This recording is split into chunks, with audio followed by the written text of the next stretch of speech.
شكرا. ميرسي ميرسي ميرسي. إذا أليكس غزلي فنانة من تيزي وزو فوالا سي اون شانتوز بوليفالونت ومتخصصة بالأغنية القبائلية فوالا لا كولتور كابيل اون جينيرال فوالا. ميرسي ميرسي ميرسي ربي يعيشك.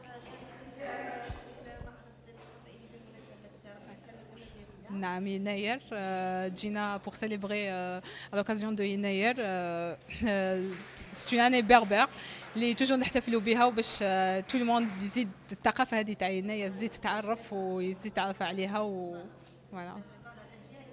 بيان سور بيان سور اكزاكتومون. نعم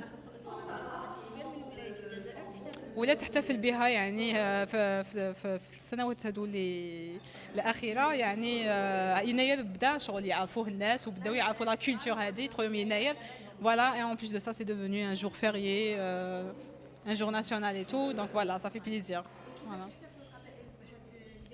يعني القبائل كيفاش يحتفلوا به فوالا يديروا اطعام جينيرالمون سي سا اي بي يلبسوا اللباس تاعهم التقليدي ويديروا السهرات هكذا قبائليه باغاني قبائليه وبثقافه قبائليه بالبندير وشغل يكونوا نساء قاعدين كامل ويغنوا كامل هكذاك اون كورال اون كور كامل فوالا اكزاكتومون.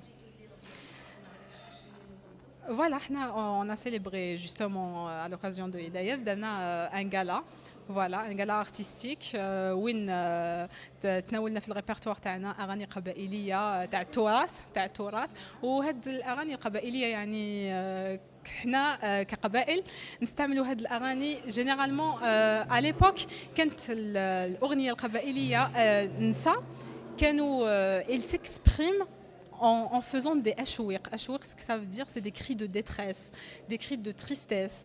وين المرأة القبائلية تعبر عن الإحساس تاعها والحالة تاعها. exactement فيها رسائل يعني شغل المحتوى تاعها يعني واش رانا نعيشوا مم حتى لدوك يعني voilà. exactement voilà voilà exactement voilà exactement. Voilà, voilà le plaisir partagé en tout cas. أسقس أمجز لكل الأمة الجزائرية en général. Voilà. إن شاء الله يا رب إن شاء الله إن شاء الله آمين يا رب إن شاء الله. Merci le plaisir partagé. إن شاء الله merci صحيح merci.